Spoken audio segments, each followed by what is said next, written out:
आप सभी का स्वागत है हमारे एजुकेशनल चैनल जिसका नाम है रेंडो क्लासेस। इस चैनल पे आपको सभी तरह के एजुकेशनल कंटेंट मिलेंगे। आज का हमारा टॉपिक है जेटेट के हिस्ट्री सिलेबस का चौथा टॉपिक, मुगल साम्राज्य या फिर मुगल एम्पायर, जो कि बेस्ड रहेगा एनसीईआरटी के टेक्स्ट बुक क्लास 6, 7, 8, 9, 10, 11 और 12 के ऊपर। आज का हमारा कंटेंट है background and sources of Mughal empire. Founder of Mughal empire Babur, जो कि 1526 से लेकर 1530 तक रह चुके थे। फिर हमें टमल्टस रेन ऑफ हुमायूं, जो 1530 से 40 और फिर 1555 से 1556 तक रह चुके। फिर आते हैं हमारे द ग्रेट कॉन्सोलिडेटर अकबर, जो कि 1556 से 1605 तक रूल कर चुके हैं। द लेटर मुगल्स जहांगीर, जो 1605 से 27, और शाहजहां 1628 से 1658 तक रूल कर चुके हैं। फिर आते हैं the last great Mughal ruler Aurangzeb Alamgir, जो कि 1658 से 1707 तक रूल कर चुके हैं। फिर हम लोग देखेंगे Mughal administration system, Mughal art architecture and culture, decline of the Mughal empire, और फाइनली हम लोग समरी देखेंगे और उसके बाद कुछ प्रैक्टिस क्वेश्चंस को भी करेंगे। चलिए अब हम शुरू करते हैं बैकग्राउंड एंड सोर्सेज से। सबसे पहले हम लोग देखते हैं कि मुगल्स थे कौन, और फिर हम लोग देखेंगे इसका ओरिजिन किस टर्म से है या फिर इसकी खानदान से ये बिलोंग करता है। सबसे पहले ओरिजिन ऑफ द टर्म, ये जो टर्म है मुगल, वो लिया गया है मंगोल शब्द से, जो कि एक पैटर्नल लीनियज है। मतलब कि जो मुगल्स थे उनके पिताजी के खानदान से मंगोल आता है और उसी मंगोल वर्ड से लिया गया था मुगल। मुगल्स जो थे वो टर्किश रूलर के भी डिसेंडेंट थे, जो तैमूर से था, और तैमूर को हम लोग इंग्लिश में टैमरलैन कहते हैं। यह इनके पिताजी के साइड से रिलेशन था। फिर अगर माता जी की तरफ से अगर हम रिलेशन देखें तो उसमें देखते हैं कि उनकी मम्मी के साइड से वो डिसेंडेंट थे चंगेज़ खान के, जो कि मंगोलों का बहुत ही ग्रेट रूलर था। बाबर, जो कि फाउंडर था मुगल एम्पायर का, उनका खानदान मम्मी के साइड से गेंगिस खान से रिलेटेड है। फिर अगर हम लोग देखें डिसोसिएशन फ्रॉम गेंगिस खान, मतलब जो मुगल्स थे वो प्राउडली एक्सेप्ट करते थे कि वो तैमूर के खानदान से बिलोंग करते हैं, बट वो लोग अपने आप को कभी भी चंगेज़ खान से रिलेट करना नहीं चाहते थे, क्योंकि चंगेज़ खान ने बहुत ही मास स्लॉटर किया, मतलब बहुत सारे लोगों की जान ली थी इसीलिए। और अगर हम लोग मुगल का इतिहास देखें तो हमें मिलता है कि तैमूर के बारे में उन्होंने बहुत ज़्यादा हाइटेन करके या फिर सिग्निफिकेंस वे में उनको लिखा है, लेकिन वहीं मंगोल का बात करेंगे तो उसमें नहीं मिलेगा। तैमूर जो थे उन्होंने दिल्ली को कैप्चर किया था 1398 में। चलिए अब हम लोग देखते हैं मुगल साम्राज्य से कुछ लिटरेरी सोर्सेज भी हैं, जैसे कि तुजुकी बाबरी, जिसको हम लोग बाबरनामा भी कहते हैं। ये एक ऑटोबायोग्राफिकल वर्क है जिसको बाबर ने खुद लिखा है। ये ओरिजिनल में चांगटाई तुर्किश में लिखा गया है, बाद में इसको ट्रांसलेट किया गया था पर्शियन में। ये हमें बहुत ही डिटेल डिस्क्रिप्शन देता है पॉलिटिकल और सोशल कंडीशन के, जब बाबर वहाँ पे रूल कर रहा था। इसमें डिस्क्राइब किया जाता है फिजिकल फीचर, क्लाइमेट, फ्लोरा, फोना और लाइफस्टाइल लोगों का, जो किस तरह से लोग यहाँ पे रहते थे। साथ ही साथ इसे कंसिडर किया जाता है greatest autobiographies of world literature. इसके बाद हमारा आता है हुमायूं नामा। इसको लिखा गया था गुलबदन बेगम के द्वारा, जो कि बेटी थी बाबर की और बहन थी हुमायूं को। ये एक प्रोवाइड करता है एक रेयर इंसाइट और glimpse into domestic world of the Mughals. Mughals के टाइम में जो लोकल में रहने वाले लोग जो थे वो जीवन यापन कैसे करते थे उसके बारे में इसे दिखाया गया है। साथ ही साथ इसमें हरम के अंदर कैसे लोग रहते थे और फैमिली मैटर्स किस तरह के होते थे मुगल के टाइम पे, उसको भी मेंशन किया गया है। फिर आता है हमारा अकबरनामा, जिसको अकबर ने ही परमिशन दिया गया था लिखने के लिए अबुल फजल को। It is the official history of Akbar's rain, मतलब अकबर का राज जैसा था उसके बारे में इसमें पूरा डिटेल्स में लिखा गया है। ये टोटल 3 वॉल्यूम में ये बुक थी। पहला जो 2 वॉल्यूम था वो हिस्टोरिकल वर्क था, जो उसके रूल के टाइम को दिखाता था। वहीं पे 3rd वॉल्यूम जो था वो फेमस है आईने अकबरी, यानी कि वो ऑटोबायोग्राफिक यानी कि बायोग्राफिकल वर्क है अकबर का। आईने अकबरी जो कि तीसरा वॉल्यूम है अकबरनामा का, इसमें डिटेल्ड एडमिनिस्ट्रेटिव गजेटियर, मतलब कि अकबर के एम्पायर के टाइम पे कोई भी एडमिनिस्ट्रेशन कैसे चलता था तो उसके बारे में आईने अकबरी में लिखा गया है। साथ ही साथ इसमें इंफॉर्मेशन दिया गया है कि एम्पायर का administration, military, revenue, geography, culture और मनसबदारी सिस्टम, और कैसे ये सारा काम करता है और सारे सोर्सेज को कैसे मैनेज किया जाता है, हर चीज़ के बारे में इसमें अच्छे से लिखा गया है, जिससे हम मुगल गवर्नेंस सिस्टम को अच्छे से समझ सकें। इसके अलावा बादशाह नामा, ये एक ऑफिशियल क्रॉनिकल है, मतलब हिस्ट्री का बुक है, जो शाहजहां के रेन को दिखाता है। इसको लिखा गया था अब्दुल हमीद लाहौरी के द्वारा। फिर आता है मुंतखब-उत-तवारिक, जिसको हम लोग तारिख बदौनी भी कहते हैं। ये एक ऑर्थोडॉक्स स्कॉलर था अब्दुल कादिर बदौनी, जिन्होंने एक क्रिटिकल वर्क है ये, जिसमें अकबर के रिलीजियस पॉलिसी को क्रिटिकल वे में यानी पॉजिटिव और नेगेटिव वे दोनों चीज़ों को इसमें दिखाया है। Background and sources. Political situation in north India before the Mughals. अगर मुगल से पहले अगर हम पॉलिटिकल कंडीशन को देखें नॉर्थ इंडिया का, तो कैसा था? तो सबसे पहले 16th सेंचुरी में जो दिल्ली सल्तनत जो था वो बहुत ही ज़्यादा क्या हो चुका था, वीक हो चुका। और ये कब हुआ था? तो तैमूर के इन्वेजन के बाद से ये शुरुआत हुई। आगे देखते हैं तो आखिरी जो प्रोमिनेंट डायनेस्टी था उस वक्त वो था लोधी डायनेस्टी, और वो फेस कर रहा था इंटरनल टर्मोइल। मतलब कि लोधी डायनेस्टी के अंदर ही यानी कि उनके फैमिली में ही लड़ाई झगड़ा चल रहा था। वहीं पे अफगान नोबिलिटी जो थे उनको लीड कर रहे थे दौलत खान लोधी, जो कि गवर्नर थे पंजाब के। और ये जो दौलत खान लोधी थे इनको बिल्कुल भी पसंद नहीं था सुल्तान इब्राहिम लोधी का रूल। इसीलिए दौलत खान लोधी ने बाबर को इनवाइट किया कि इंडिया आए और इंडिया पे हमला करें। और यही कारण था जो इब्राहिम लोधी और बाबर के बीच में पहला युद्ध हुआ था पानीपत का, जो कि हुआ था 1526 में। चलिए अब हम कुछ क्वेश्चंस करते हैं बैकग्राउंड एंड सोर्सेस। सबसे पहला क्वेश्चन है, मुगल जो थे वो किस खानदान से बिलोंग करते थे? दो महान खानदान जिनसे वो बिलोंग करते थे। Option A Turks and Afghans, option B Greeks and Chinese, option C Taimur and Genghis Khan, option D Persian and Arab. इसका करेक्ट आंसर हो जाएगा तैमूर और दूसरा गेंगिस खान। ये दोनों महान खानदान से वो बिलोंग करते थे। नेक्स्ट क्वेश्चन कहता है the autobiography of Babur written in Chagatai Turkish scroll. मतलब कि सिंपली बाबर ने एक ऑटोबायोग्राफिकल वर्क लिखा था चगताई टर्किश लैंग्वेज में, उसका नाम क्या है? तो इसका करेक्ट आंसर है ऑप्शन बी तुजुक बाबरी। तुजुक बाबरी जो है वो ऑटोबायोग्राफी है बायोग्राफ बाबर का, जिसको चगताई टर्किश में लिखा गया। Question number 3, who wrote the Humayun Nama providing a glimpse into domestic life और domestic world of the Mughals. मतलब मुगल्स के टाइम में नॉर्मल लोग कैसे रहते थे इसके बारे में हमें एक झलक मिलती है हुमायूं नामा में। इसे किसने लिखा था? Option A Abul Fazl, option B Gulbadan Begum, option C Abdul Hamid Lahori, option D Abdul Qadir Badauni. तो इसका करेक्ट आंसर होगा Gulbadan Begum. Gulbadan Begum was Babur's daughter and Humayun sister who wrote the Humayun Nama. अब आता है क्वेश्चन नंबर 4, द आईने अकबरी एक डिटेल्ड एडमिनिस्ट्रेटिव गेजेटियर है जिसको किसने लिखा था? तो इसका करेक्ट आंसर हो जाएगा ऑप्शन सी अबुल फजल। आईने अकबरी जो था ये 3rd वॉल्यूम था अकबरनामा का, जिसको अबुल फजल ने लिखा था। Question number 5, which Afghan ruler was the governor of the Punjab who invited Babur to invade India? Option A Ibrahim Lodi, option B Daulat Khan Lodhi, option C Sher Shah Suri, option D Sikandar Lodi. The correct answer is Daulat Khan Lodhi.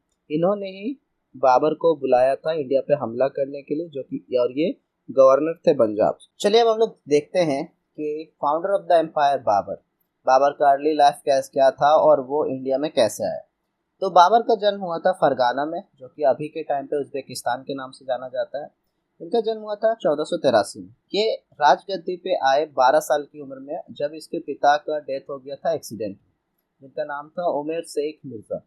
Babar जो था वो बहुत ही एम्बिशियस था और वो रिस्टोर करना चाहता था अपने खानदान का नाम या फिर खानदान का राज्यपाट जैसा तैमूर के पास था। लेकिन वो बार बार उसको चैलेंज कर देता था उज्बेक्स, मतलब कि जो उज्बेकिस्तान के लोग रहने वाले थे वो या फिर इसके अपने रिश्तेदार। इन्होंने बाबर ने काबुल को कैप्चर किया 1504 में और उन्होंने अपना बेस बनाया वहीं पे काबुल में, और फिर बार बार इंडिया पे हमला किया। इसने टोटल 4 बार इंडिया पे हमला किया 1519 से लेके 1525 तक। फाइनली उसको दौलत खान लोधी जो कि गवर्नर था पंजाब को, उन्होंने इनको बुलाया सुल्तान इब्राहिम लोधी से लड़ने के लिए, और यहाँ पे उन्होंने इन्वेड किया और इब्राहिम लोधी को उन्होंने 1526 में हरा दिया और अपना राजपाट यहाँ पे स्टैब्लिश किया। पहला बैटल ऑफ पानीपत जो कि 1526 में हुआ था, इसका इंपॉर्टेंस क्या था? तो सबसे पहला वॉर बैटल ऑफ पानीपत का हुआ था 21 अप्रैल 1526 में। इसमें बाबर का आर्मी जो था वो बहुत ही डिसिप्लिन था और वो मैनूवर अच्छे से करता था, मतलब कि जो लड़ाई का फॉर्मेशन वगैरह था वो बहुत अच्छे से। इसके पास 12,000 का सोल्जर था, जबकि इब्राहिम लोधी के पास 1 लाख का आदमी थे और 1,000 हाथी थे। लेकिन वो जो 1 लाख आदमी था उन सबके पास हथियार नहीं था, कुछ के पास हथियार था, कुछ के पास हथियार नहीं था, और 1,000 हाथी। बाबर ने इसे जीतने के लिए उन्होंने एक टेक्निक यूज किया जिसको कहा जाता था तुलुगमा। तुलुगमा में क्या होता था कि छोटे छोटे ग्रुप बनाए जाते थे, आर्मी की छोटी छोटी टुकड़ियां, और वो छोटी छोटी टुकड़ियां बहुत तेजी से हमला करती थी लार्ज नंबर ऑफ फोर्स में, और उसके बाद फिर वो पीछे हट जाती थी, जिसकी वजह से उन्होंने लोदी को बहुत ज्यादा हार्म पहुंचाया और उनको हरा दिया। साथ ही साथ इनके पास क्या था, बाबर के पास था तोप, या फिर जिसको हम लोग बोलते हैं आर्टिलरी या फिर कैनन। उन्होंने गन पाउडर का बहुत सही इस्तेमाल किया और बहुत जल्दी ही किंगडम को मतलब लोदी को हरा दिया। अब इसका रिजल्ट ये था कि इब्राहिम लोदी जो था वो बैटलफील्ड पे ही मारा गया और इसके साथ दिल्ली सल्तनत पीरियड का जो था वो खात्मा हो गया और मुगल एम्पायर का फाउंडेशन रखा गया। इसका इम्पोर्टेंस क्या था कि ये एक एरा को खत्म करके छोटे छोटे जो राज्य थे वो सबको धीरे धीरे खत्म होने लगा और एक बड़ा राज्य का उदय हुआ। इसमें तोपों का इस्तेमाल और तुलुगमा वॉरफेयर स्ट्रेटजी, इसने एक नया दौर का शुरुआत किया। अब देखते हैं बैटल ऑफ खानवा और battle of Chanderi. Battle of Khanwa जो था वो 1527 में हुआ था। बाबर और राजपूत ग्रुप्स का, मतलब कि बहुत सारे राजपूत के छोटे छोटे कस्बे थे, वो सब एक साथ ज्वाइन होके उसका लीड कर रहे थे राणा सांगा, जो कि मेवाड़ के रहने वाले थे। तो ये सारे छोटे छोटे ग्रुप्स को एक बड़ा आर्मी के रूप में बनाया गया राजपूतों का और उसको लीड कर रहे थे राणा सांगा। उन्होंने क्या किया, उनको लगता था कि बाबर जो था वो फॉरेन जो था भी बाबर एक फॉरेन इन्वेडर था और उनको हराना जरूरी था। लेकिन बाबर ये वॉर को जीत जाता है और राणा सांगा जो मेवाड़ के थे उनको वो हरा देते हैं। और जब वो उनको हराते हैं तो गंगा और यमुना दो नदियों के बीच का जो पूरा प्लेन एरिया था यानी मैदानी क्षेत्र है उसको वो कब्जे पे ले लेते हैं। फिर आता है बैटल ऑफ चंदेरी जो कि 1528 में होता है। अगेन फिर से राजपूतों के छोटे छोटे ग्रुप फिर टुगेदर आते हैं और वो साथ में जमा होकर वो लड़ाई करने जाते हैं और बाबर और वो साथ में लड़ते हैं और जो फोर्ट होता है चंदेरी का उसको बाबर कब्जा कर लेते हैं, मतलब फिर से राजपूत हार जाते हैं। चलिए हम क्वेश्चन देखते हैं सेकंड पार्ट से। पहला क्वेश्चन है, who was the founder of the Mughal empire in India? Option A Akbar, option B Humayun, option C Babur and option D Aurangzeb. इसका करेक्ट आंसर है बाबर। अब आता है question number 2, in which battle did Babur defeated Ibrahim Lodi in 1526? Option A battle of Khanwa, option B battle of Chanderi, option C first battle of Panipat, option D second battle of Panipat. तो correct answer होगा option C first battle of Panipat. Question number 3, the new war tactic introduced by Babur at Panipat involving dividing the army into flanking parties was called. तो इसको क्या कहते हैं? तो simple सा एक नया इन्होंने आर्मी टेक्निक यूज किया था लड़ाई करने के लिए, जिसमें क्या होता था छोटे छोटे आर्मी को टुकड़ी बनाए जाते थे और वो चारों तरफ से उनको घेरते थे, हमला करते थे फिर पीछे। तो इसका क्या था? तो इसका करेक्ट ऑप्शन है तुलुगमा। अब आता है question number 4, which Rajput ruler fought against Babur in the battle Khanwa 1527? Simply option A Rana Pratap, option B Raja Man Singh, option C Rana Sanga, option D Rana Udai Singh two. तो इसका करेक्ट ऑप्शन होगा option C Rana Sanga. Question number 5, what was the primary reason for Babur's invasion of India? मतलब main कारण था क्या बाबर का हमला करना इंडिया के ऊपर? तो ऑप्शन ए कहता है to spread Islam, option B to capture the Kohinoor diamond, option C to defeat the Delhi sultan at the invitation of Daulat Khan Lodhi, option D to establish trade relation. तो इसका करेक्ट आंसर होगा दिल्ली सल्तनत पीरियड को हराने के लिए इन्हें दौलत खान लोधी ने इनवाइट किया। अ ट्यूमल्टुअस रेन ऑफ हुमायूं, मतलब कि हुमायूं का राज जो था वो पूरा उथल पुथल था। उसके लाइफ में बहुत सारे चैलेंजेस थे, जैसे कि बैटल ऑफ चौसा और बैटल ऑफ कन्नौज। सबसे पहले बैटल ऑफ चौसा हुआ था 1539 में, बैटल ऑफ कन्नौज हुआ था 1540 में। अब इसके अंदर पॉलिटिकल चैलेंजेस था कि ये अपने पिता की तरह नहीं था। हुमायूं को जब सारा राजपाट मिला तो उसने क्या किया, उसको एक अकेले उसको नहीं संभाला बल्कि उनको अपने भाइयों में बांट दिया, जैसे कि कामरान, अस्कारी और हिंदल, ये चारों में इन्होंने आपस में बांट लिया, सबको एक एक प्रोविंसेस दे दिया, जिसकी वजह से उसका पावर का राइवल उसने खुद क्रिएट कर लिया। जब शेरशाह सूरी के खिलाफ उसका लड़ाई हुआ तो हुमायूं का मेजर राइवल था अफगान लीडर शेरशाह सूरी, और उनके पास क्या था, कंसोलिडेटेड पावर था बिहार और बंगाल का, जबकि हुमायूं के पास कंसोलिडेटेड पावर नहीं था क्योंकि उन्होंने पावर को ऑलरेडी अपने भाइयों में बांट चुका था। अब आता है बैटल ऑफ चौसा जो कि 1539 में हुआ। शेरशाह सूरी जो था डिसिसिवली जो था वो डिफीटेड हुमायूं, मतलब अच्छे से उसको हरा दिया था हुमायूं को। वो भी कैसे, एक सरप्राइज अटैक में, ऐसा नहीं कि फेस टू फेस दोनों आए होंगे एक साथ और फिर लड़ाई शुरू हुआ, बल्कि सरप्राइज अटैक किया शेरशाह सूरी ने। अब आता है बैटल ऑफ कन्नौज या फिर बेलग्राम जो कि 1540 में हुआ था। Humayun was defeated again, forcing him to flee the battlefield and wander in exile for 15 years. Humayun के हारने के बाद फिर शुरू हुआ शेरशाह सूरी का राज जो कि 1540 से लेकर 1545 तक चला। हुमायूं को हराने के बाद शेरशाह सूरी ने अपने डायनेस्टी को एस्टैब्लिश किया और एक वास्ट एम्पायर पे रूल करना शुरू किया। बंगाल, बिहार और पूरे इंडस रीजन को वो रूल कर रहे थे। अब उनका एडमिनिस्ट्रेटिव रिफॉर्म देखें, मतलब कि संचालन में उन्होंने कई सारे सुधार किए, जैसे कि उन्होंने सबसे पहले एडमिनिस्ट्रेटिव सिस्टम में यूज किया, Mughal would later adopt and improve, मतलब कि इन्होंने कुछ लागू किया, उसके बाद मुगल्स ने भी इसको बाद में और इम्प्रूव किया। इसका की रिफॉर्म्स क्या क्या था? सबसे पहले था land revenue system. He carried out a careful survey, मतलब सभी एरियाज का उन्होंने सर्वे किया, उनमें मेजरमेंट किया जमीन का। उसके बाद उनको क्लासिफाई किया 3 कैटेगरी में, अच्छा, मिडलिंग और बैड, मतलब कि सबसे खराब, फिर एवरेज और बहुत अच्छा। ये 3 कैटेगरी में सभी जमीनों को उन्होंने फिक्स किया, कैटेगराइज किया, और उसके बाद उनमें एक टैक्स लगाया। फिर आता है जीटी रोड, जिसको वो सड़क के आजम कहा जाता कहते थे, सड़क के आजम। उन्होंने ये फेमस जीटी रोड जो था वो बनाया इंदस से लेके सोनार गांव बंगाल तक। एंड कंस्ट्रक्टेड सराइज, मतलब हर रास्ते में सराइज का मतलब होता है होटल या फिर इन जहाँ पे लोग रुक सकते। And said trees for travellers, मतलब कि साथ ही साथ साइड रोड, जीटी रोड के किनारे किनारे बहुत सारे पेड़ भी लगाए जिससे लोगों को छाया मिल सके। फिर आता है कॉइनेज। ही इंट्रोड्यूस द रुपया, पहली बार उन्होंने रुपया का इंट्रोडक्शन किया, जो कि एक सिल्वर कॉइन था और उसका एक फिक्स वेट था। फिर इन्होंने शुरुआत किया पोस्टल सिस्टम का, मतलब उन्होंने बहुत ही अच्छे से ऑर्गेनाइज किया पोस्टल सिस्टम को, जो कि क्या करता था, एक जगह से दूसरी जगह चिट्ठी को पहुंचाया जाता था, वो भी घोड़े के सहारे। 1540 में शेर शाह सूरी ने हुमायूं को हरा दिया। हुमायूं वहां से भाग के ईरान चले गए और फिर ईरान में ही वो थे। वहां पे उनका अच्छा दोस्ती था वहां के रूलर्स, जो कि शाह रूलर्स कहलाते थे। जब शेर शाह सूरी का डेथ हुआ तो 1545 में, उसके बाद से वो प्लान बनाने लगे यहाँ आने का। और जो शेर शाह सूरी के जो सक्सेसर थे वो उतने स्ट्रॉन्ग नहीं थे, वो जगह को वो कंसोलिडेट करके नहीं रख पाए, मतलब इकट्ठा नहीं रख पाए, बल्कि वो टुकड़ों में बट गया। इस मौका को हुमायूं ने अच्छे से फायदा उठाया और ईरान के रूलर शाह के आर्मी को वो लेके 1555 में यहाँ आए दिल्ली में वापस, और फिर शेर शाह सूरी के सक्सेसर्स को उन्होंने हरा दिया और दिल्ली को कैप्चर कर। लेकिन ये 1555 में कैप्चर करने के बाद वो ज्यादा दिन तक रूल नहीं कर पाए, क्योंकि एक दिन वो लाइब्रेरी, जिसका नाम था दीन पना लाइब्रेरी, जो कि दिल्ली में ही था, वहीं पे वो सीढ़ियों से फिसल कर गिर गए और उनका डेथ हो गया। फाइनली जनवरी 1556 में उनका मौत हो गई। Question number 1, who defeated Humayun at the Battle of Chausa in 1539 and Battle of Kannauj in 1540? The correct answer is Sher Shah Suri. The correct option is C, Sher Shah Suri. अब आता है दूसरा question. GT road जो है वो शेर शाह सूरी ने बनाया था और उसको बढ़ाया था कहाँ से कहाँ तक, यानी कि वो जीटी रोड कहाँ से कहाँ तक फैला हुआ था? Option A Delhi to Calcutta, option B Indus to Sonargaon यानी कि Bengal, option C Lahore to Madras, option D Kabul to Varanasi. तो इसका करेक्ट आंसर हो जाएगा इंदस से लेके सोनारगांव, जिसको हम लोग आज बंगाल के नाम से जानते थे। इसका करेक्ट ऑप्शन होगा option B. Question number 3, which silver coin was introduced by Sher Shah Suri? Option A taka, option B रुपया, option C mohur, option D paisa. तो इसका करेक्ट ऑप्शन है ऑप्शन बी रुपया। शेर शाह सूरी ने रुपया को इंट्रोड्यूस किया था, जो कि एक पार्टिकुलर वेट का, स्टैंडर्ड वेट का सिल्वर कॉइन था, जो हमारा प्रिकर्सर बना हमारे मॉडर्न रुपी का। अब आता है question number 4, where did Humayun seek refuge during his exile? मतलब कि यहाँ से बहिष्कारित होने के बाद उनको शरण कहाँ मिली थी? तो शरण उनको मिला था कहाँ पे?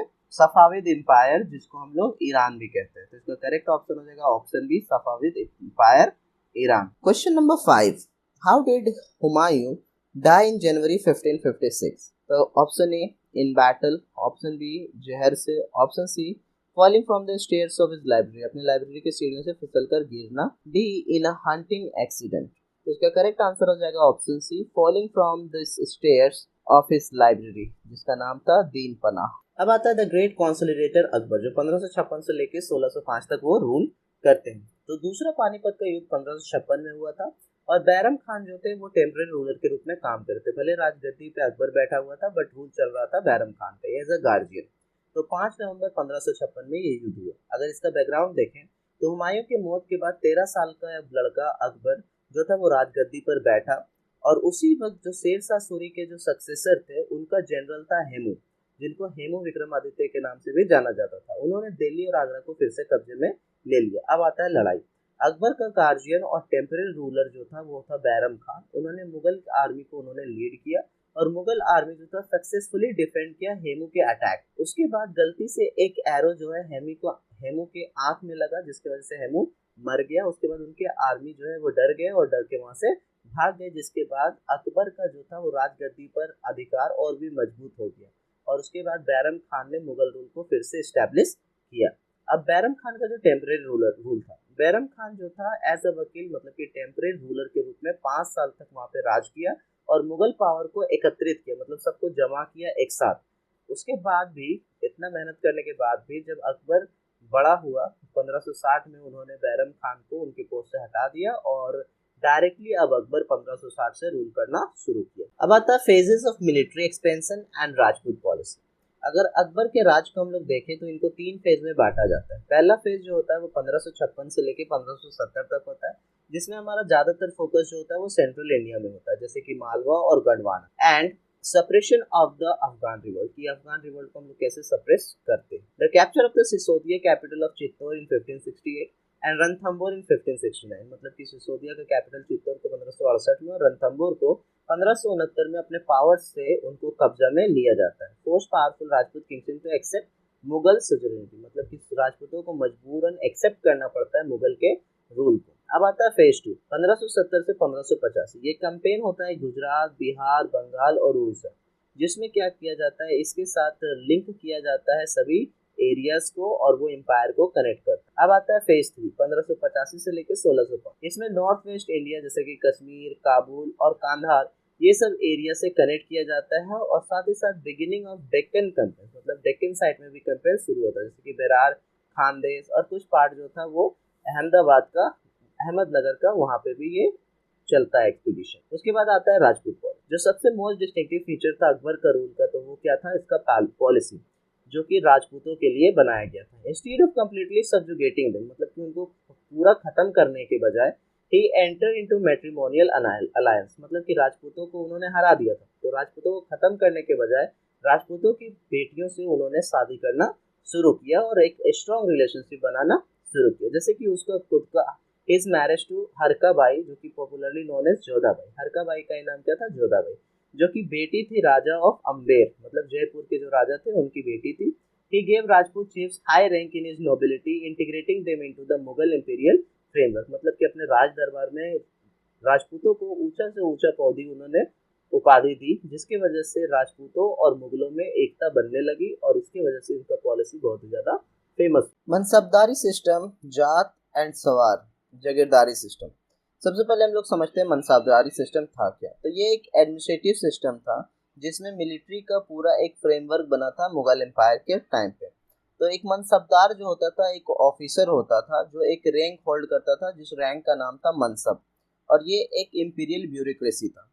अगर हम ईच मनसबदार देखें तो उनका 2 काम रहता था या फिर 2 रैंक होता था, जो उनका स्टेटस को इंडिकेट करता था या फिर उनका सैलरी को इंडिकेट करता था। जो पहला जो रैंक होता था मनसबदार का, वो होता था जात।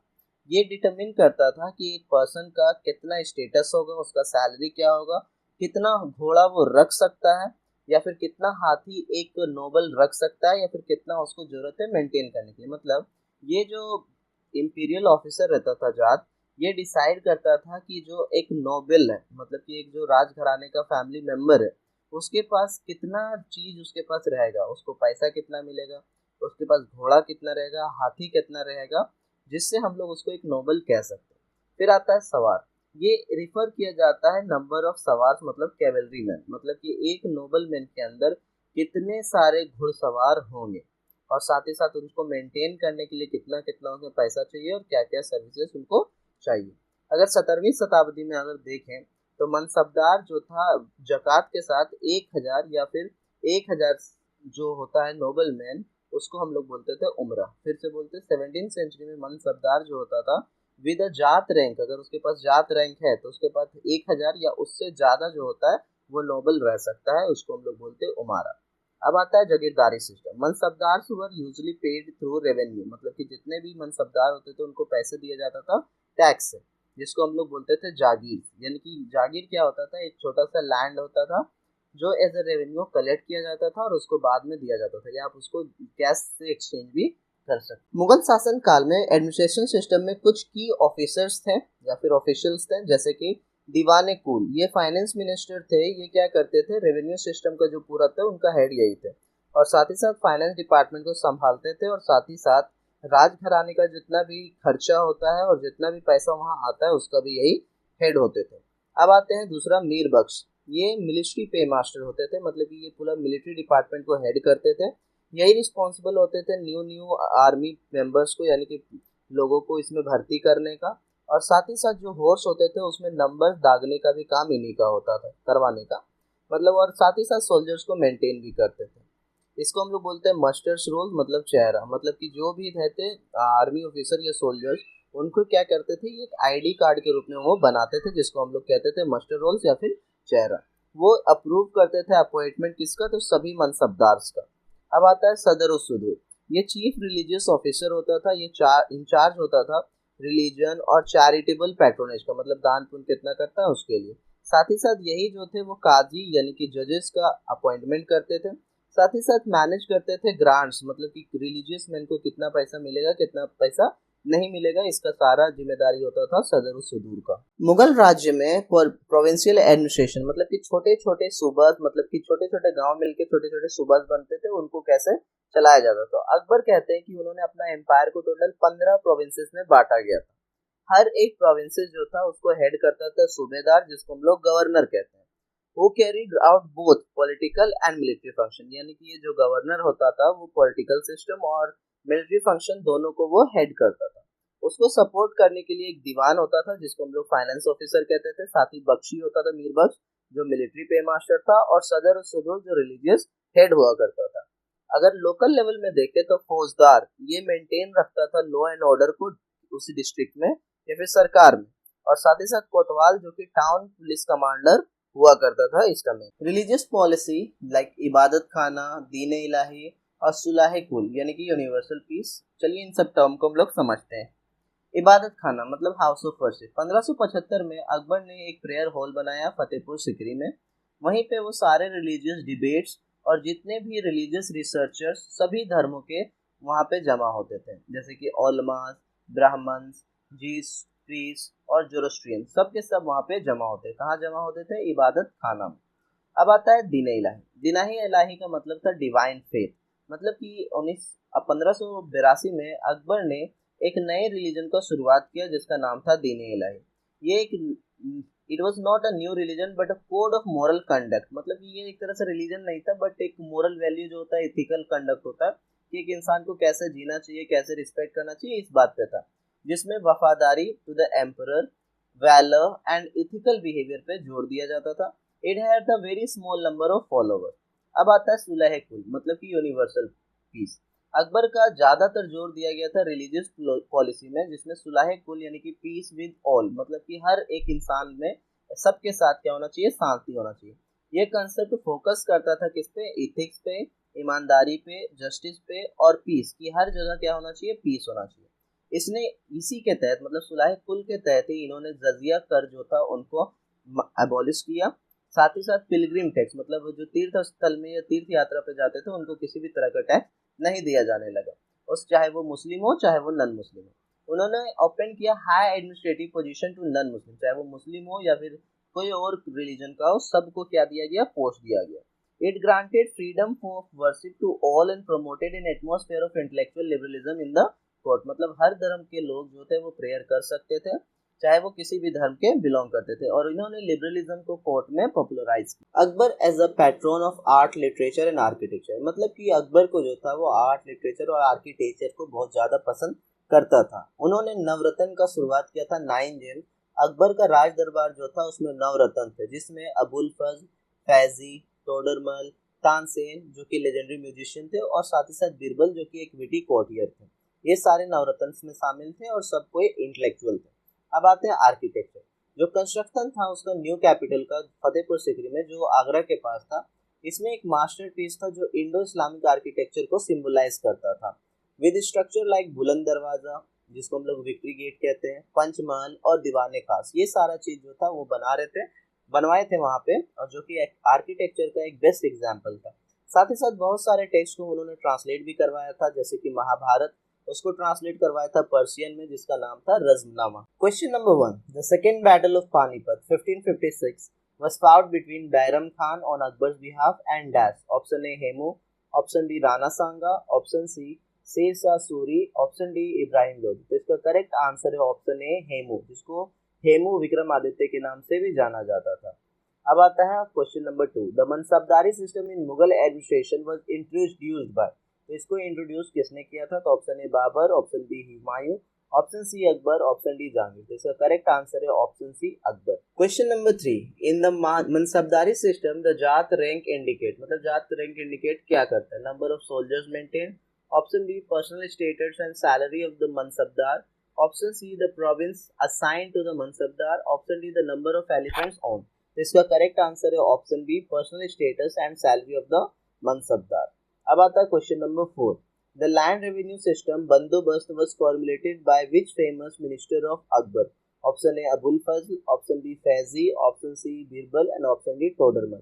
तो वहाँ का फाइनेंस मिनिस्टर जो था वो हमारे टोडरमल जी थे, तो ऑप्शन डी जो होगा वो होगा correct answer Todarmal. Question number 5, सुलह कुल जो पॉलिसी था जिसको हम लोग यूनिवर्सल पीस के नाम से भी जानते हैं, इसको कौन से मुगल रूलर जो थे इसको फॉलो करते थे? Option A Babur, option B Akbar, option C Aurangzeb, option D Shahjahan. तो इसका करेक्ट आंसर है ऑप्शन बी अकबर।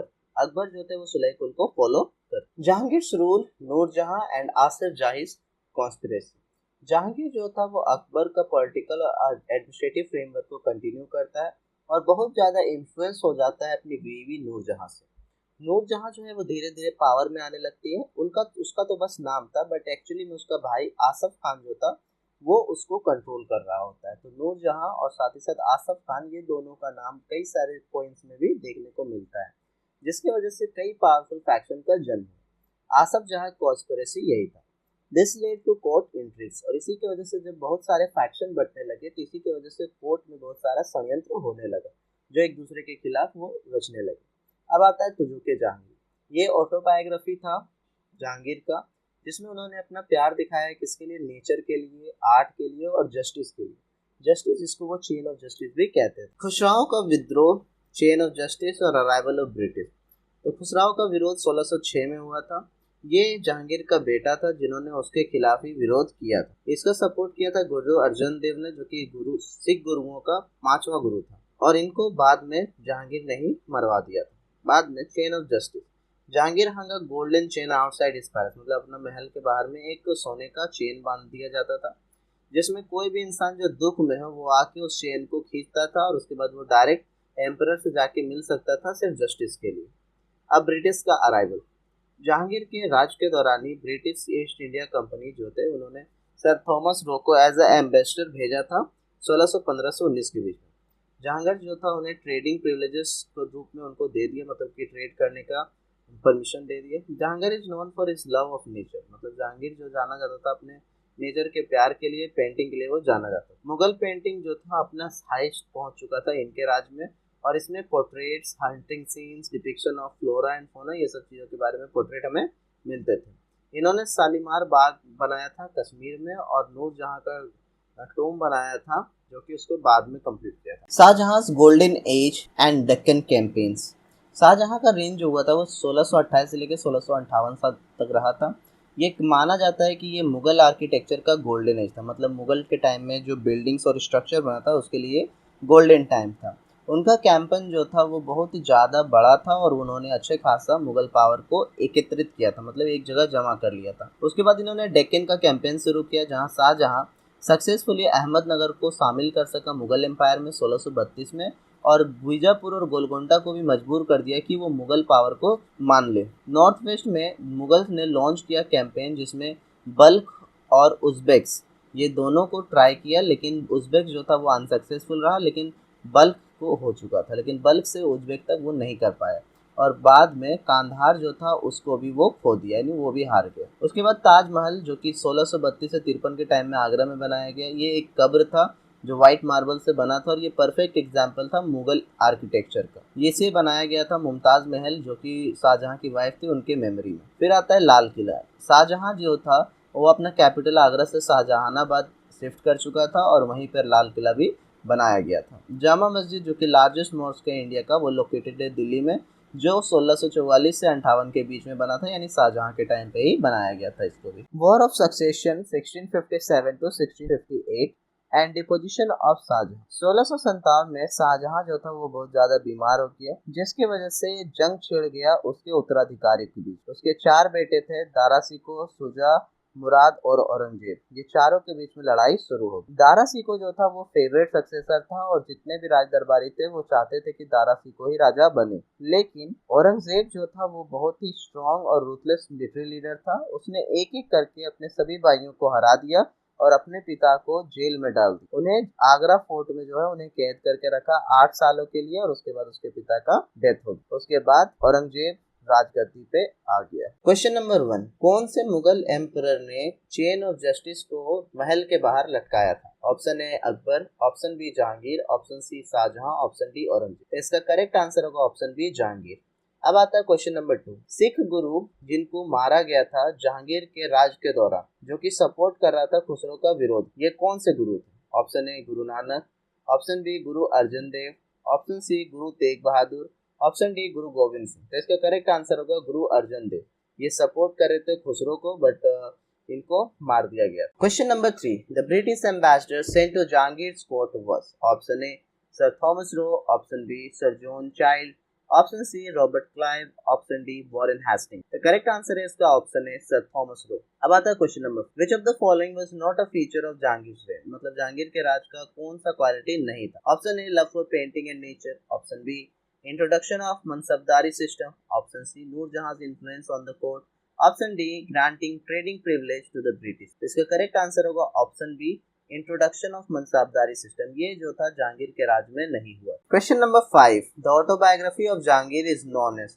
मतलब जहांगीर के ऑटोबायोग्राफी को क्या नाम से जाना जाता था? Option A Tuzuk Baburi, option B Akbarnama, option C Tuzuk Jahangiri, option D Badshahnama. तो इसका करेक्ट ऑप्शन हो जाएगा ऑप्शन सी तुझे की Jahangiri. Questions from Shahjahan. Question number 1, Shahjahan build the Taj Mahal in memory of his wife. Option A Nurjahan, option B Jodhabai, option C Mumtaz Mahal, option D Harka Bai. तो इसका correct answer होगा Mumtaz Mahal, option C is correct answer. अब आता है question number 2, the red fort या फिर Lal Qila in Delhi was built by which Mughal emperor? कौन से मुगल एम्परर ने लाल किला को बनवाया था दिल्ली में? Option A Akbar, option B Jahangir, option C Aurangzeb, option C D Shahjahan. इसका करेक्ट आंसर हो जाएगा option D Shahjahan. Question number 3, the largest mosque in India Jama Masjid was build by? Option A Akbar, option B Jahangir, option C Shahjahan, option D Aurangzeb. तो इसका correct answer है शाहजहां ने बनाया था। आगे question number 4, which of Shahjahan son was his favourite and heir apparent? मतलब कि शाहजहां का सबसे फेवरेट बेटा कौन था जिसको वो राजा बनाना चाहता था? ऑप्शन ए औरंगजेब, दूसरा Shuja, option C Murad, option D Dara Shikoh. तो करेक्ट आंसर है Dara Shikoh. Question number 5, after winning the war of succession Aurangzeb imprisoned Shahjahan in which fort? मतलब कि जब वो सक्सेशन को जीत चुका था, मतलब कि वो दारा सिकोह, मुराद और सूजा को हराने के बाद औरंगजेब जो था वो राजगद्दी पर बैठा और राजगद्दी पर बैठने के बाद अपने ही पिता को कैद कर दिया। तो उनको कहाँ कैद किया गया था? Option A Red Fort, option B Agra Fort, option C Lahore Fort, option D Golconda Fort. तो इसका करेक्ट आंसर है आगरा फोर्ट। अब हम देखते हैं हमारा छठा सब टॉपिक जो है the last great Mughals Aurangzeb Alamgir. Military campaigns Deccan, Maratha, Sikhs and Ahom. North east he defeated the Ahoms, tribal ruler of Assam in 1663 but they rebuild again in 1680। मतलब कि उन्होंने नॉर्थ ईस्ट में एक कूच किया। उन्होंने अहोम के ट्राइबल रूलर्स को असम में हराया था 1663 में, लेकिन वो बहुत जल्दी फिर से जमा हो गए और 80 के दशक में वो लोग फिर से हमला करना शुरू कर दिए। वहीं पे मराठा का बात करें तो under the leadership of Shivaji the Marathas began carving out an independent kingdom in the Deccan. Aurangzeb's long drawn and ultimately unsuccessful Deccan campaign against the Marathas drained the imperial treasury. मतलब कि सिंपल सा मराठा क्या था, वो अपना एक आजाद किंगडम बनाना चाहते हैं डेक्कन में। वहीं पे औरंगजेब जो था वो बहुत लंबे समय से डेक्कन पे राज करना चाहता था और इसकी वजह से उसका जितना भी खजाना था वो धीरे धीरे खाली होता जा रहा था। अगर हम सिक्स की बात करें, he came into conflict with the Sikhs leading to the martyrdom of Guru Tegh Bahadur, the ninth Sikh Guru in 1675 for refusing to convert to Islam। मतलब सिंपल सा औरंगजेब ने गुरु तेग बहादुर जो कि 9वें सिख गुरु थे उनको 1675 में उन्होंने इस्लाम कबूल करने के लिए बोला, वो नहीं किए, इसलिए उसको जान से मार दिया गया। अब आता है Deccan. 1686 he annexed the Deccan kingdoms of Bijapur and Golconda. मतलब 1686 में औरंगजेब ने बीजापुर और गोलकोंडा को अपने राज्य में शामिल किया। However, this was a Pyrrhic victory as it brought him into direct conflict with Maratha। मतलब जैसे उसको शामिल किया वैसे मराठा के साथ उनके साथ डायरेक्ट लड़ाई शुरू हो गई। Who had a strong presence in the region, मतलब कि डेक्कन में ऑलरेडी मराठास का रूल चल रहा था, तो जब ये बीजापुर और गोलकोंडा को कब्जा किया उसके बाद से मराठा और मुगल में बहुत ज्यादा लड़ाई होने लगा। Orthodox policies, temple destroyals and reimposition of jizya. Unlike Akbar, Aurangzeb move towards a more orthodox Islamic state, मतलब कि अकबर तो थोड़ा लिबरल था, वहाँ पे हिंदू मुस्लिम और अदर सभी रिलीजन को वो साथ में लेके चल रहा था, लेकिन औरंगजेब जो था वो ज्यादातर ऑर्थोडॉक्स इस्लामिक स्टेट चाहता था। उन्होंने फिर से जजिया कर को लागू किया। He reimposed the jizya tax on non Muslim in 1679, 1679 में उन्होंने टैक्स को फिर से लाया जो मुस्लिम नहीं थे यानी गैर मुस्लिम के लिए। A tax that Akbar had abolish, इसको अकबर ने इसे खत्म किया था लेकिन औरंगजेब ने इसे फिर लाया था। Temple destruction. He ordered the destruction of the several Hindu temples, including the Vishwanath temple at Varanasi and the Kesav Dev temple at Mathura. यानी कि विश्वनाथ टेम्पल और केसव देव टेम्पल को भी मथुरा में इन्होंने तोड़ने का हुक्म दिया। He reasserted Islamic laws and discouraged courtly rituals that were perceived as un-Islamic, मतलब कि हर वो चीज जो इस्लाम के खिलाफ या इस्लाम से परे था उस हर चीज को उन्होंने कोर्ट से उसको हटा दिया गया या फिर उसे डिस्करेज किया गया। लॉन्ग ड्रॉन डेक्कन वॉर, मतलब दक्कन का वॉर जो है वो ज्यादा लंबा खींचा। धीरे धीरे मराठाओं का उदय हुआ और धीरे धीरे मुगल टेरिटरी जो था वो धीरे धीरे कम होने लगा। टेरिटरी तो कम होने लगा लेकिन साथ ही साथ उसका जो खजाना था वो भी धीरे धीरे कम हो रहा था। Aurangzeb spent the last 25 years of his life 1682 to 1707 in the Deccan fighting the Marathas. This long drawn war led to, मतलब कि औरंगजेब लगभग 25 साल 1682 से 1607 तक मराठाओं से लड़ता रह गया और ये जो लंबा वॉर था उसकी वजह से बहुत सारे चीजें हुई, जैसे कि फाइनेंशियल ड्रेन, मतलब कि enormous expenditure on maintaining a massive army and the Deccan exhausted the royal treasury, मतलब जितना पैसा था लगभग सब खत्म हो गया। उसके लिए बहुत बड़ा आर्मी को रखना पड़ रहा था इसी वजह से। Shortage of jagirs, the war led to a shortage of jagirs for the increasing number of mansabdar causing administrative breakdown, मतलब कि धीरे धीरे क्या हो गया, जागीर का कमी होने लगा, मतलब कि जागीर जब कम होने लगा मनसबदार का नंबर बढ़ने लगा जिसकी वजह से एडमिनिस्ट्रेटिव डिपार्टमेंट जो था वो धीरे धीरे कोलैप्स हो गया। फेलियर टू कंट्रोल जागीरदार, बहुत सारे ऐसे जागीरदार जो थे वो अकेले में अलग से वो क्या करने लगे, रेवेन्यू को लेने लगे, जिसकी वजह से जो किसान थे उस पर बहुत ज्यादा मुसीबत बन गया, जिसकी वजह से जागीरदार को कंट्रोल करना मुसीबत बन गया। अब आता है राइज ऑफ मराठास। मराठास जो थे वो पेशवास के रूप के अंदर आ रहे थे और वो धीरे धीरे पावरफुल हो रहे थे और इसकी वजह से वो मुगल्स को अच्छे से टक्कर दे पा रहे थे। Question number 1, which Mughal emperor reimposed the jizya tax on non Muslim, मतलब गैर मुस्लिमों पे किस शासक ने मुगल एम्पायर के जजिया कर को वापस लगाया था? Option A Akbar, option B Jahangir, option C Aurangzeb, option D Shahjahan. तो करेक्ट ऑप्शन होगा ऑप्शन सी औरंगजेब। अब आता है question number 2, Aurangzeb spent the last 25 years of his lifetime in the Deccan fighting which power? Option A Sikh, option B Rajput, option C Marathas, option D Ahom. तो इसका correct answer है Marathas. Question number 3, the 9th Sikh guru who was executed by Aurangzeb for refusing to convert to Islam, मतलब कि सिख के 9वें जो गुरु थे उन्होंने इस्लाम कबूल करने से मना कर दिया था, जिसकी वजह से औरंगजेब ने उसे मरवा दिया था। तो वो गुरु कौन थे? ऑप्शन ए Guru Nanak, option B Guru Arjan Dev, option C Guru Tegh Bahadur, option D गुरु गोविंद सिंह। तो इसका करेक्ट आंसर है गुरु तेग बहादुर। क्वेश्चन नंबर 4, विच डेक्कन सल्तनट्स वर एनेक्स्ड बाय औरंगजेब इन 1686? औरंगजेब ने 1686 में किस सल्तनत डेक्कन का सल्तनत को अपने राज्य में शामिल किया था? Option A Bijapur and Golconda, option B Ahmednagar and Bijapur, option C Golconda and Ahmednagar, option D Berar and Khandesh. तो इसका करेक्ट आंसर होगा option A Bijapur and Golconda. Question number 5, which of the following was not a consequence of Aurangzeb's Deccan policy, मतलब कि औरंगजेब का जो दक्कन का पॉलिसी था इनमें से कौन सा उसका रिजल्ट नहीं था? Option A financial drain on the Mughal treasury, option B shortage of jagirs for mansabdar, option C strengthening of the Mughal empire, option D rise of the Marathas. तो इसका करेक्ट आंसर होगा option C strengthening of the Mughal empire. किसी भी angle से Mughal empire जो था वो मजबूत नहीं हुआ बल्कि वो कमजोरी हुआ था। चलिए अब हम देखते हैं मुगल एडमिनिस्ट्रेशन सिस्टम को डिटेल्स में। सबसे पहले द एम्परर, इसके अंदर हम लोग divine right, jharokha darshan, hereditary succession को भी देखेंगे। सबसे पहले आता है divine right. The Mughals projected themselves as divinely ordained rulers, मतलब एक ऐसा रूलर वो अपने आप को मानते थे जिसे गॉड ने बनाया हो।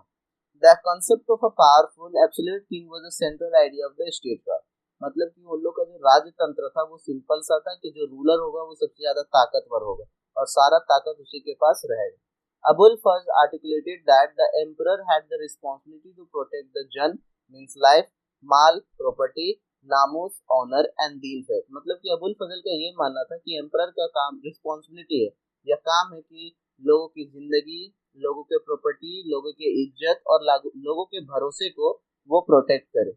अब आता है झरोखा दर्शन। इसको इंट्रोड्यूस किया था अकबर ने। यह प्रैक्टिस जो है इसमें इन्वॉल्व होता है कि एम्परर जो है वो एक स्मॉल बालकनी में आएगा जब सूरज उगेगा, ठीक है, और वो पब्लिक या ऑडियंस अपने सब्जेक्ट को अपना दर्शन देगा। जैसे सूरज सुबह सुबह उगता है वैसे ही वो बालकनी में आएगा और जितने भी उसके सब्जेक्ट से पढ़ जाए वो उसको देखेंगे। फिर आता है hereditary succession. While the throne was hereditary, succession was often decided by a fratricidal war। मतलब कि जो अपने बेटे को मार यानी कि भाइयों के बीच में लड़ाई होती थी और वो जिसमें जो जीतता था वही बनता था राजा। मतलब हेरिडेटरी था लेकिन वो हेरिडेटरी काम नहीं करता था क्योंकि हमेशा दो या दो से ज्यादा ब्रदर्स होते थे और उनके आपस में लड़ाई होता था और उनमें जो जीतता था वही बनता था राजा। सेंट्रल एडमिनिस्ट्रेशन, वजीर या फिर वकील, दीवाने कुल, मीर बख्शी, सदर सुदूर, मीर समान। सबसे पहले हम लोग देखते हैं वजीर और वकील। ये चीफ एडवाइजर होता है एम्परर का। ये बैरम खान के अंदर जो था इसका शुरुआत हुआ था। वकील जो होता है उसके पास बहुत ज्यादा पावर होता है। अकबर जो है बाद में ट्रांसफर कर दिया फाइनेंशियल पावर को वकील से दीवाने कुल के पास। फिर आता है दीवाने कुल। ये क्या करता है, पूरे रेवेन्यू और फाइनेंशियल मैटर्स को देखता है और ये सुपरवाइज करता है इंपीरियल ट्रेजरी को। मतलब कितना पैसा, कितना और चाहिए, कितना खर्चा होगा, ये सब दीवाने कुल ही कहता है। जितना भी फाइनेंशियल डॉक्यूमेंट्स का जरूरत पड़ता है, जिसमें सिग्नेचर या फिर मुहर लगेगा, वो सब दीवाने कुल ही तय करता है और देखता है। अब आता है मीर बख्श। ये जो है मिलिट्री डिपार्टमेंट का हेड होता है। ये अप्रूव करता है मनसबदार को, सुपरवाइज करता है हॉर्स का ब्रांडिंग को और साथ ही साथ चेहरा जो होता है मतलब आईडी कार्ड जो बनता था पहले उसका भी देखभाल यही करता है। फिर आता है सदर सुदूर। ये चीफ जस्टिस होता है, चीफ जस्टिस होता है या फिर रिलीजियस ऑफिसर कह सकते हैं। ये अपॉइंटमेंट करता है किसका, जज का मतलब काजी का, और साथ ही साथ मैनेज करता है चैरिटेबल लैंड्स का यानी वक्फ का मतलब दान करने वाले जमीनों का। फिर आता है मीर समान।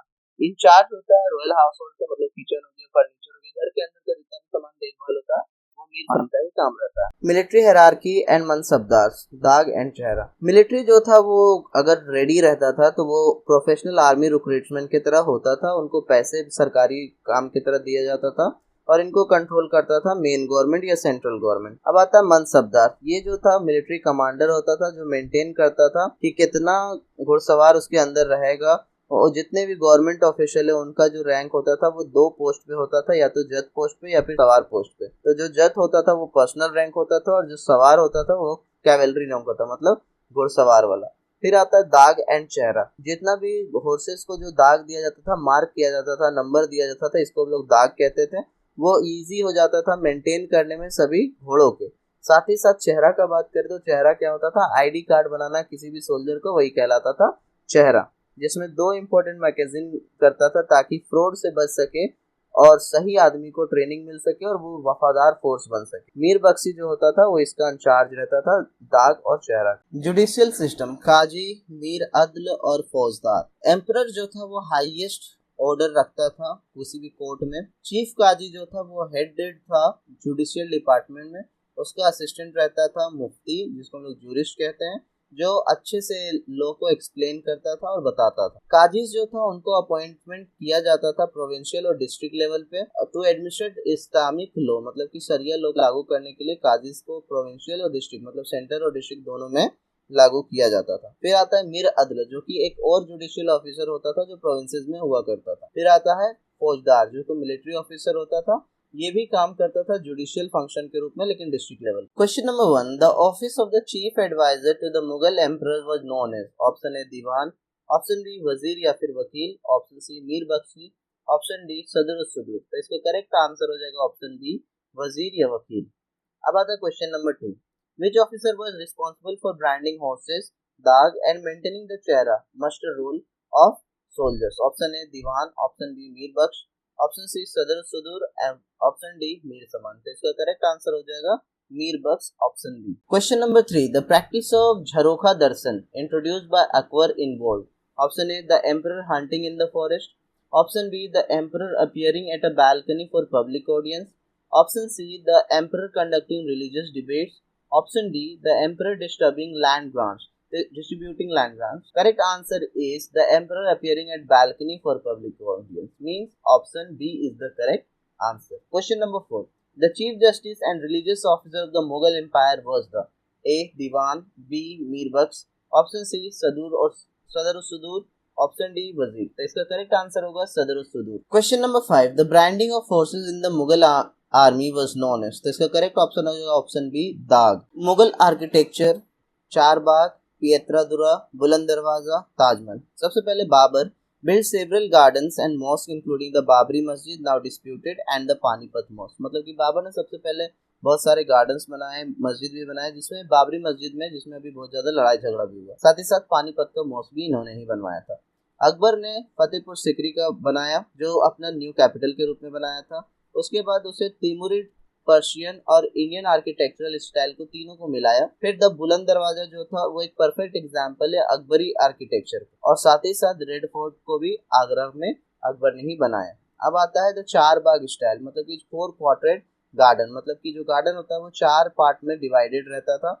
ये होल मार्क था या फिर पहचान था मुगल गार्डन्स का. जहांगीर ने शालीमार बाग बनवाया कश्मीर में. शाहजहां का राज जब चल रहा था तो उसको गोल्डन एज बोलते हैं आर्किटेक्चर या फिर कंस्ट्रक्शन. तो इसी वक्त ताजमहल भी बनाया.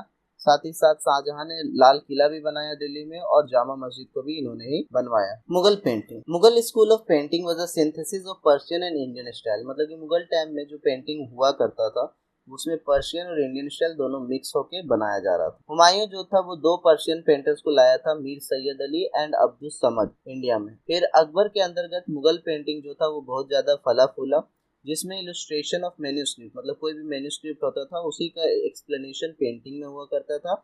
जैसे कि अकबर नामा, हमजा नामा और रजम नामा, ये सब में क्या था कि बहुत सारे पिक्चर्स थे और इलस्ट्रेशंस भी. अब आता है Jahangir had a keen eye for painting and patronise portrait art and the depiction of flora and fauna. मतलब जहांगीर जो था वो पेंटिंग का बहुत शौकीन था और उन्हें बहुत पसंद था, इसीलिए वो बहुत सारे पोर्ट्रेट साथ ही साथ फ्लोरा और फौना के भी पिक्चर्स को बनवाए. लिटरेचर, पर्शियन लैंग्वेज, किताब खाना, अबुल फजल, गुलबदन बेगम. पर्शियन जो था वो लैंग्वेज था कोर्ट का मुगल के टाइम पे.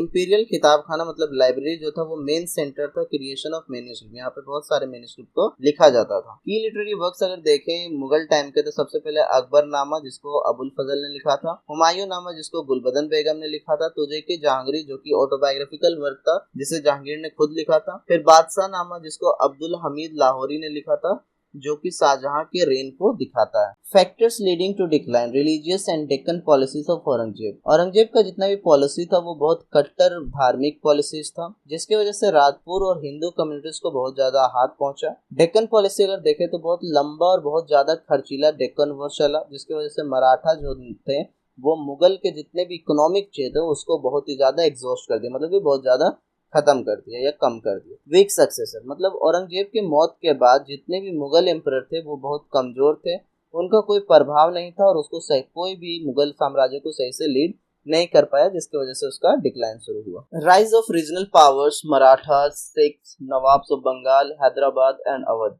As a central authority weakened, मतलब कि जो मेन था मुगल साम्राज्य वो बहुत कमजोर हो गया, जिसकी वजह से बहुत सारे छोटे छोटे जो रीजनल किंगडम्स है उनका उदय होना शुरू हुआ. जैसे कि मराठा वो लीडरशिप में थे पेशवास के, जो धीरे धीरे कंट्रोल पाने लगे और वो एक लार्ज पार्ट जो था वो सेंट्रल वेस्टर्न इंडिया का अपने कब्जे में ले लिया. फिर आते सिख. सिख्स ने भी अपने पावर को पंजाब के अंदर पावर को बढ़ाया महाराजा रंजीत सिंह के अंतर्गत. नवाब of Bengal Murshid Quli Khan, Nawab of Awadh Saadat Khan and Nizam of Hyderabad Chin Quli Khan, ये सब प्रैक्टिकली इंडिपेंडेंट हो गए और ये लोग नॉमिनली एक्सेप्ट करने लगे मुगल अथॉरिटी को. मतलब सिर्फ नाम का मानते थे कि मुगल अथॉरिटी के अंदर वो है, लेकिन वो सारा काम अपने हिसाब से करने लगे. ये सारे स्टेट जो थे इनको फॉर्मर जो मुगल नोबल्स मतलब मुगल के टाइम पे जो उनके दरबारी हुआ करते थे वही दरबारी लोगों ने धीरे धीरे क्या किया अपना अपना अलग अलग एरिया को लेने लगे और जितना भी टेक्निक उन्होंने मुगल के टाइम में सीखा वो अपने एरियाज में उसको लागू कर. नादिर शाह का हमला 1739 का.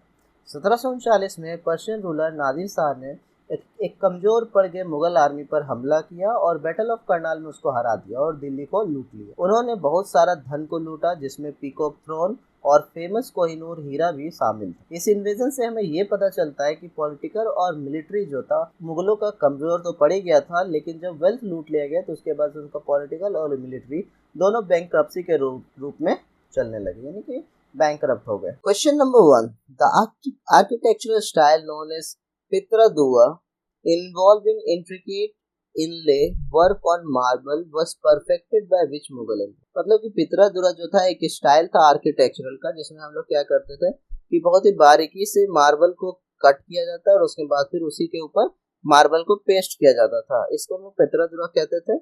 ये किस मुगल राज के एम्परर के राज के दौरान हुआ था? पहला ऑप्शन अकबर, दूसरा जहांगीर, तीसरा शाहजहां, ऑप्शन चौथा है औरंगजेब। तो इसका करेक्ट आंसर होगा Shahjahan, option C.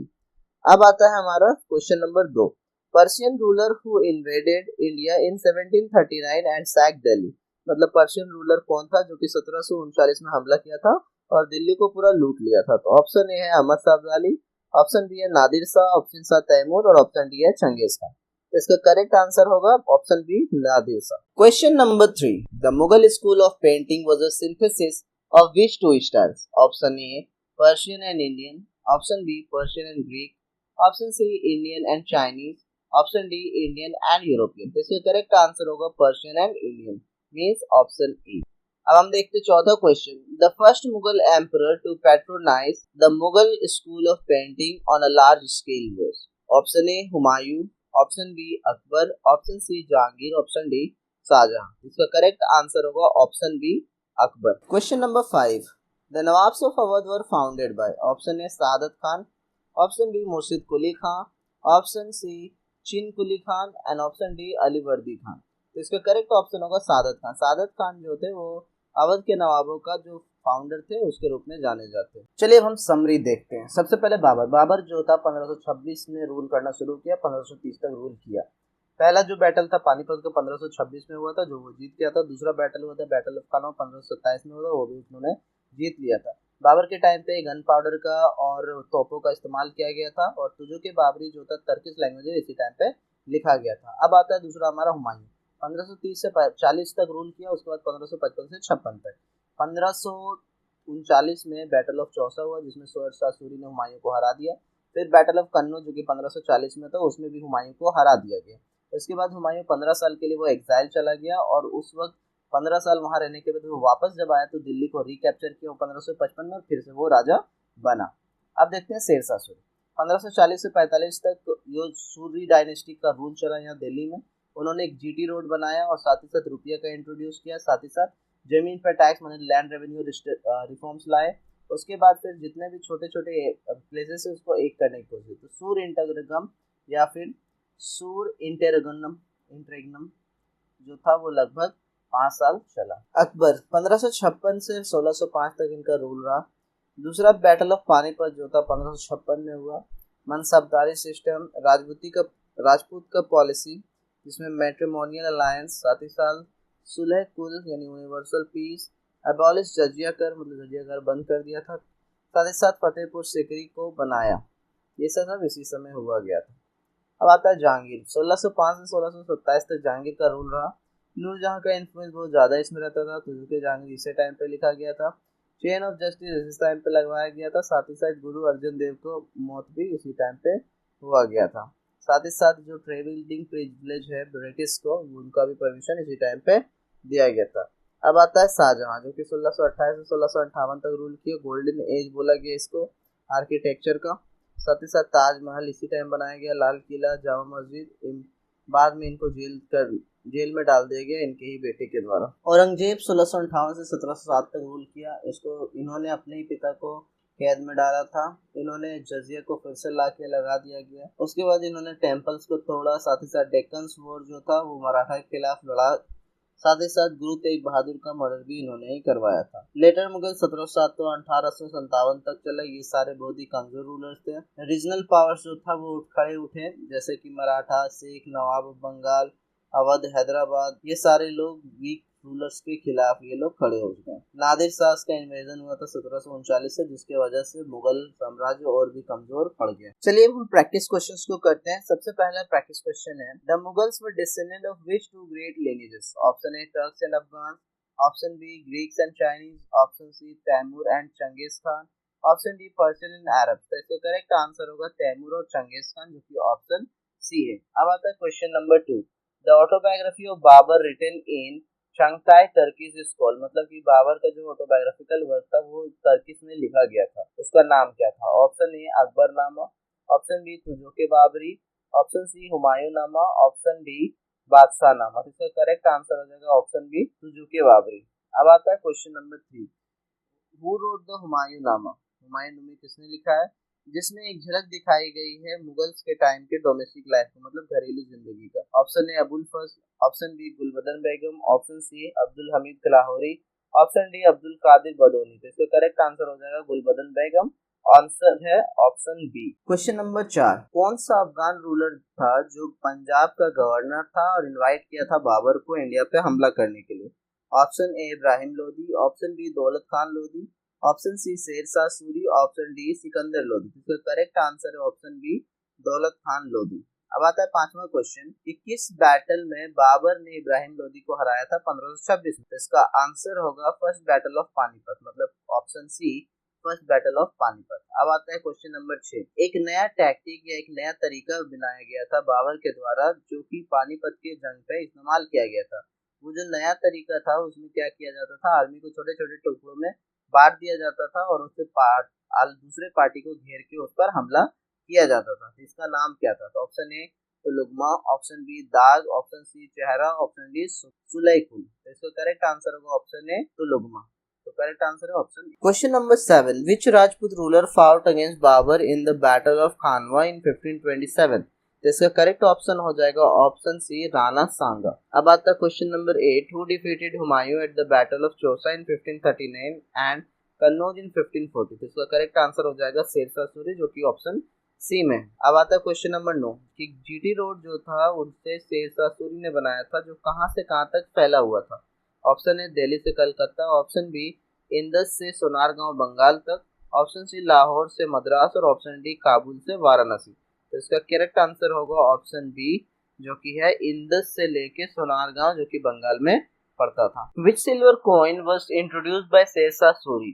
Option A taka, option B रुपया, option C mohur, option D paisa. The correct option होगा ऑप्शन बी रुपया। अब आता है question number 11, the second battle of Panipat 1556 was fought between Bairam Khan on Akbar's behalf and, मतलब कि दूसरा बैटल ऑफ पानीपत बैरम खान और किसके खिलाफ लड़ा गया था? तो सेकंड इसका करेक्ट आंसर हो जाएगा ऑप्शन ए हेमू, जिसको हम लोग हेमू विक्रमादित्य कहते हैं। अब आता है question number 12, the mansabdari system in the Mughal administration system was introduced bye, मतलब मनसबदारी सिस्टम जो था मुगल साम्राज्य में किसने इंट्रोड्यूस किया था? Option A Babur, option B Humayun, option C Akbar and option D Jahangir. तो इसका करेक्ट आंसर होगा Akbar, option C. Question number 13, in the mansabdari system zat rank क्या इंडिकेट करता था? Option A number of soldiers maintain, option B personal status and salary of the mansabdar, option C the province assign to the mansabdar and option D the number of elements on. मतलब कि जत जो rank होता था वो मनसबदारी system में क्या decide करता था? तो ऑप्शन बी इसका करेक्ट आंसर होगा पर्सनल स्टेटस और सैलरी ऑफ द मनसबदार। अब आता है question number 14, the land revenue system bandobast was formulated by which famous minister of Akbar? Akbar का कौन सा फेमस मिनिस्टर था जिन्होंने बंदोबस्त सिस्टम को लाया था लैंड रेवेन्यू सिस्टम में? तो option A Abul Fazl, option B Faizi, option C Birbal and option D Todarmal. तो इसका करेक्ट आंसर होगा टोडरमल, ऑप्शन डी। अब आता है question number 15, the policy of Sulh Kul और universal peace was followed by which Mughal emperor?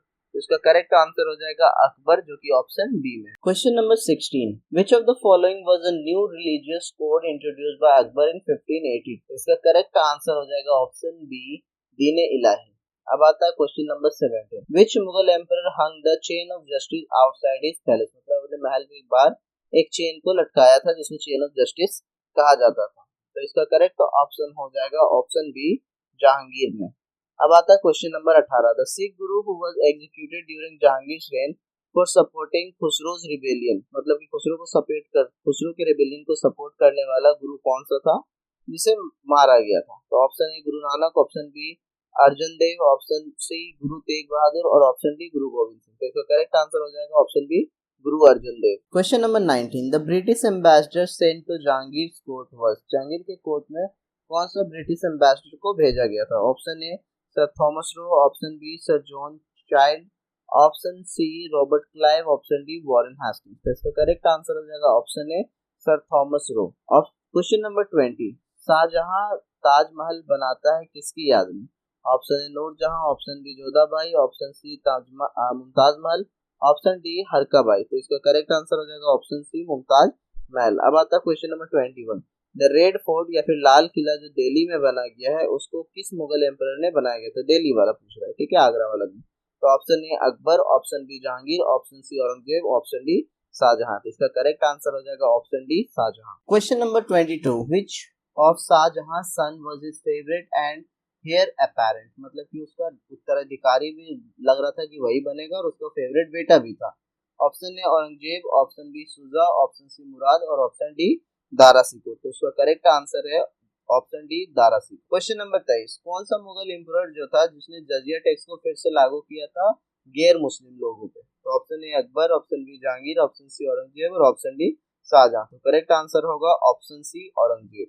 अब आता है क्वेश्चन नंबर 24, जो 9वें सिख गुरु थे उन्हें मार दिया गया औरंगजेब के द्वारा क्योंकि उन्होंने रिफ्यूज कर दिया था कि वो इस्लाम को एक्सेप्ट नहीं करेगा। तो वो कौन से गुरु थे? ऑप्शन ए Guru Nanak, option B Guru Arjan Dev, option C Guru Tegh Bahadur, option D गुरु गोविंद सिंह। तो इसका करेक्ट आंसर होगा ऑप्शन सी गुरु तेग बहादुर। क्वेश्चन नंबर 25, कौन सा दक्कन का सल्तनत था जिसे औरंगजेब ने अपने मुगल एम्पायर में 1686 में मिला लिया था?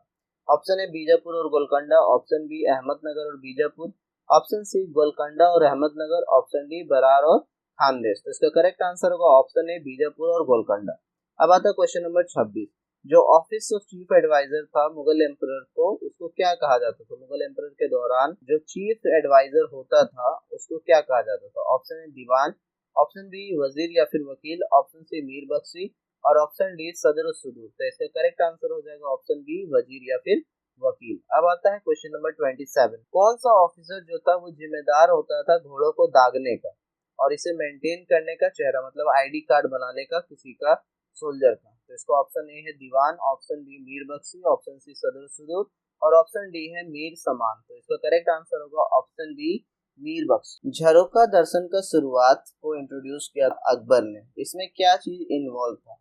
ऑप्शन ए जो एम्परर था वो शिकार करता था जंगल में, ऑप्शन बी एम्परर जो होता था वो बालकनी में आता था और लोग ऑडियंस को वो अपने दर्शन देता था, ऑप्शन सी एम्परर जो होता था वो रिलीजियस डिबेट्स कंडक्ट करवाता था, ऑप्शन डी एम्परर जो होता था वो जमीन को बांटता था।